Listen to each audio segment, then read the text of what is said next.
My name is Anthony. I'm 24 years old and I live in a small town in Ohio, United States. My family moved here from Mexico when I was a child, so Spanish is my first language.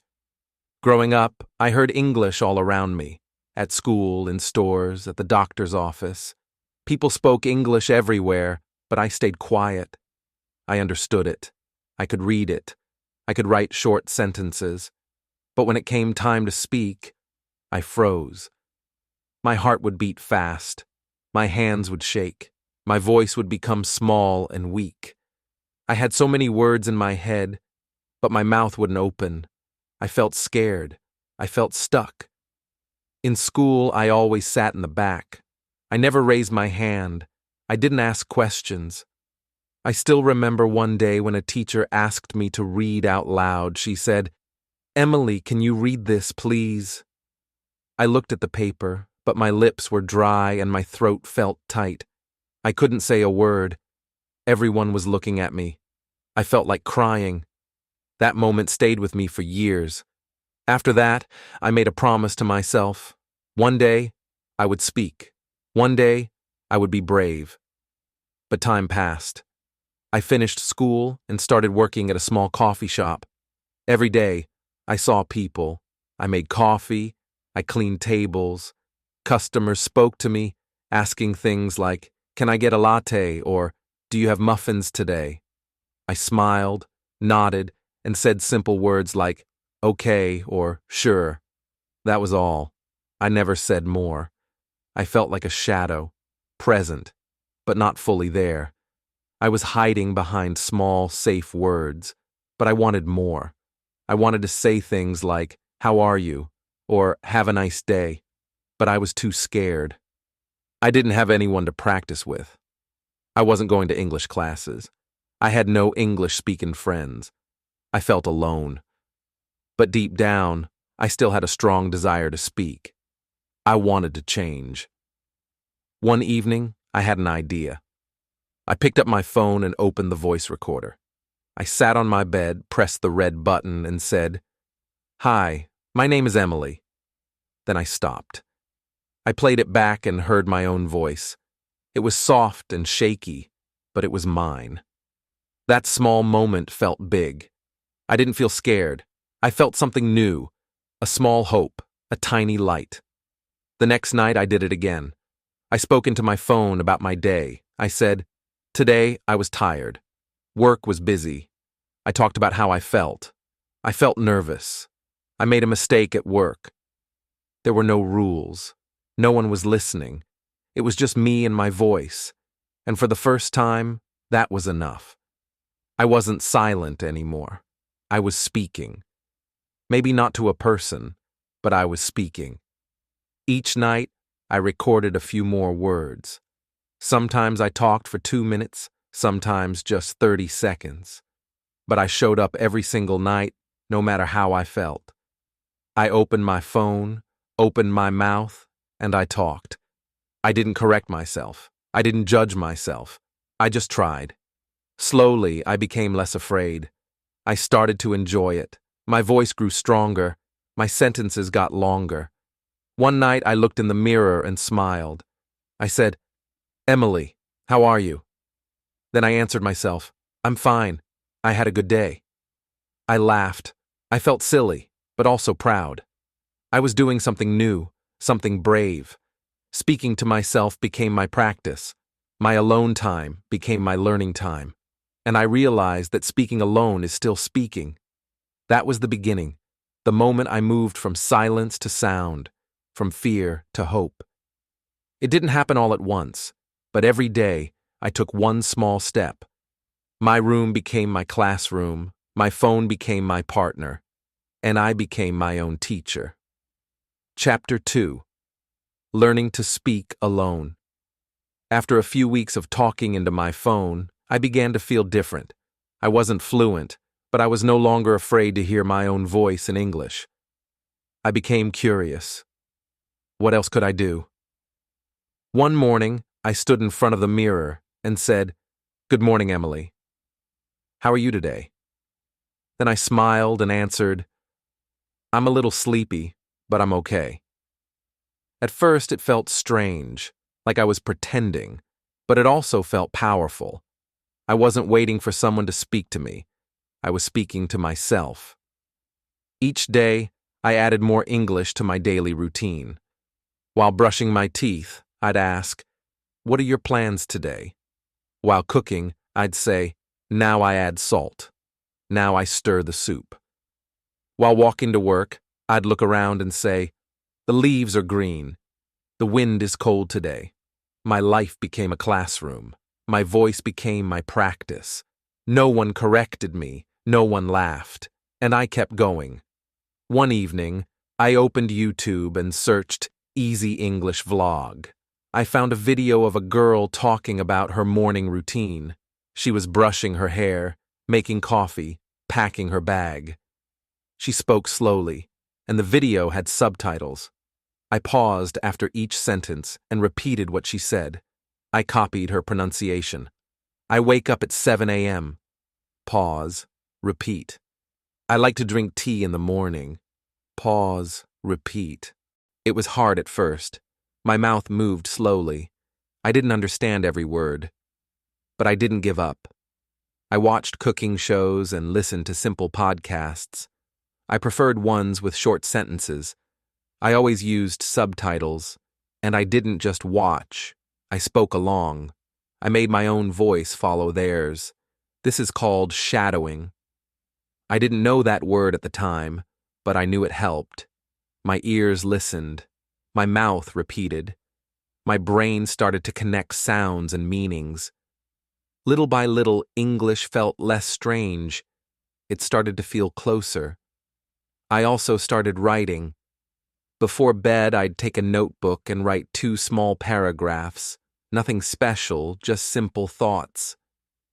Today, I made a mistake at work. I gave the wrong drink, but I said sorry and the customer smiled. Or, I saw a dog today. It had brown eyes. It made me happy. I didn't worry about grammar. I didn't check for mistakes. I just wrote what was in my heart. My notebook became my friend, a quiet friend who always listened. After some months, something small but meaningful happened. A customer came into the coffee shop and said, "Hey, how's your day?" I smiled back. But this time, I didn't just say, "Okay." I said, "It's going well, thanks." "How about you?" He replied, "I'm good." That was it. A short moment, just a few words. But it felt like a victory. I felt proud. I felt strong. I had spoken with confidence. I didn't hide. I was fully present. Of course, I still made mistakes, sometimes funny ones. One time I said, "I'm very boring," when I meant, "I'm very bored." The customer laughed kindly and said, "Don't say that about yourself." We both laughed. I laughed even more later at home. But I didn't feel embarrassed. I felt happy. Because that mistake taught me something. I learned, I remembered, and I didn't stop. I started to enjoy speaking, not just practicing, but really enjoying it. My alone time felt richer. I would talk to myself while folding laundry, while tying my shoes, even while feeding my cat. I used to ask myself simple questions like, "What will I cook today?" Or, "What did I learn today?" And I would answer out loud. It became a habit, just like brushing my hair or listening to music. Speaking to myself felt natural. One day, I decided to send a voice message to my cousin Sarah. She lives in Texas, and we don't talk often. But that day, I felt brave. I sent her a short recording and said, "Hi, Sarah. I hope you're doing well. I wanted to share something. I've been practicing English every day, alone, and I'm getting better." A few hours later, she called me. "Emily," she said, "your English sounds really good. Are you taking classes?" I laughed and told her, "No, I just talk to myself every day." She was surprised. "Alone?" she asked. "Yes," I said. "Alone, but not lonely. English is my friend now." That moment felt like magic. My cousin noticed my progress, and I did too. I was no longer the girl who froze in school, No longer the girl who only said, okay. I had grown, not because someone taught me, but because I gave myself the chance to speak. I allowed myself to try, to fail, to learn. English was no longer just a subject or a fear.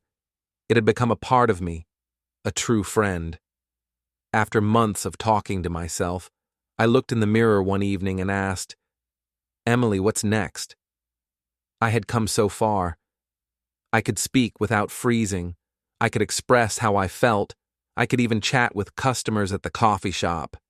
But something inside me said, it's time for more. My voice was ready for real people, not just reflections and recordings. I wanted to test it in the real world. So I searched online, Free English Conversation Group, United States. I didn't know what I would find. I just wanted to talk to someone face to face, not face to mirror. After a few clicks, I found a local group that met every Saturday in Columbus. It was 2 hours away from my small town, but they welcomed new members. It was free, and it was real. My heart started to race. Should I go? All week I thought about it. I felt both excited and scared. What if I couldn't understand them? What if I froze again? But then I remembered every night of practice. Every mistake I had turned into a lesson. Every time I smiled in the mirror and said, you can do this. So I made a decision.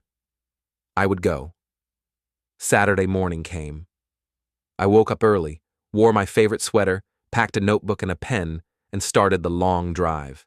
The roads were quiet. I spoke to myself the whole way. Hi, I'm Emily. Nice to meet you. Over and over. Hi, I'm Emily. I've been practicing English for a year. Again and again. I was warming up like a runner before a race. When I arrived at the coffee shop in Columbus, my hands were shaking. I saw people through the window, laughing, talking, relaxed. My stomach turned. I sat in my car for a few minutes, gripping the steering wheel. A small voice whispered, you can leave. Just drive back. But a louder voice said, you didn't come this far to stop now.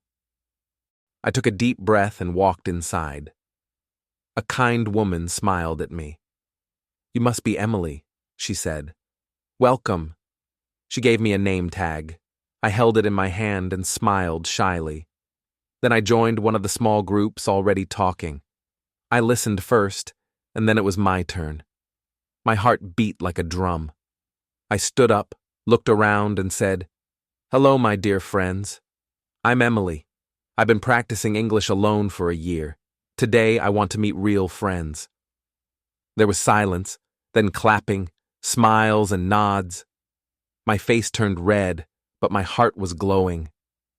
We started talking in pairs. Each pair had 5 minutes. My first partner was a man named Daniel. He asked me, what do you do? I said, I work at a coffee shop. I love making lattes. Then I asked him, what do you do? He smiled and told me his story. We talked, really talked. It wasn't perfect. I paused. I repeated words. But it was real. It was alive, and I was a part of it. For the first time, I felt the joy of a real conversation. It wasn't like talking to my mirror. It wasn't like shadowing YouTube videos. It was better. There was laughter. There were new faces. There was connection. I was no longer just practicing. I was communicating. And it felt like flying. After the group session, someone said, hey, we have a Facebook page. We meet online every week too. You should join. I said yes. That evening, I went home tired, but full. My voice had found its place in the world. Not just in my room, not just in my notebook, but out there with others. Now when I look back, I smile. My journey wasn't perfect. It wasn't fast. I didn't have a teacher or a partner. I only had myself, my phone, my voice, and my dream to speak. But that was enough. I made mistakes. I said wrong words. I felt scared. But I didn't stop. I kept going, and that made all the difference. So if you're reading this and feel alone in your English practice, I want to tell you something. You are not alone. Your voice matters. You don't need perfect grammar. You don't need a perfect accent. You don't even need another person at first. You just need to begin. Talk to yourself. Talk to your mirror. Talk to your phone. But most of all, believe in your voice. Mistakes aren't the end. They are steps. Each mistake is a teacher. Each try is progress. Each word you speak brings you closer to fluency. I started alone. I stayed patient. And I found my voice. You can too.